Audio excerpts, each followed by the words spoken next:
Bosnia-Herzegovina are preparing for their first ever World Cup, while Egypt are rebuilding under a new coach, Shoki Garib, after their humbling defeat against Ghana in the final World Cup qualifiers. It's the first ever meeting between these two teams, and it was the visitors who had the better of the opening stages. This is their first clear chance. Mohamed Salah releasing Ahmed Fatih. Decent effort that went over the bar. Salah hasn't seen an awful lot of football since moving to Chelsea.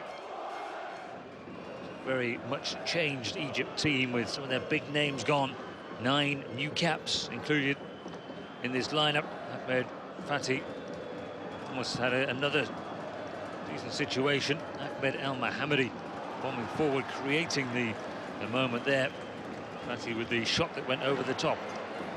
So it's about half an hour gone before we get to a Bosnia chance. Good play in the midfield. Senad Lulic of Lazio. Crowd excited, and Bosnians amongst them anyway. This was a nice play again. Dzeko and Lulic both involved. It's Haris Medunjanin who has the final ball through to Lulic. Sam El Hadari manages to block the shot. So we're still waiting for the first goal into the second half. And Egypt's again creating the better chances.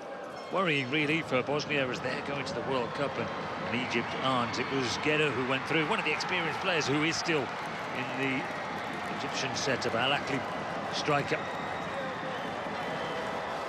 Bob Bradley was the coach of Egypt who failed to get them to the World Cup. Difficult circumstances. There was a suspension of domestic football in Egypt. They didn't really organise good enough friendly matches. They do have good players. Here's more evidence again. Tidy finish by the Chelsea man, Mohamed Salah. Big deflection on Hossam Ghali's shot. A little bit of luck about the build-up. Good finish, though. Begovic come rushing out. It was 2-0 to the team not going to the World Cup. They didn't really ever find their rhythm. A long-range effort there by Izet Hajovic.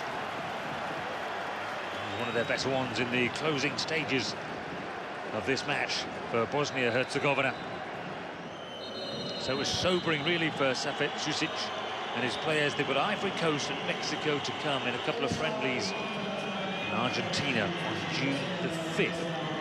June the 15th is the start of their World Cup.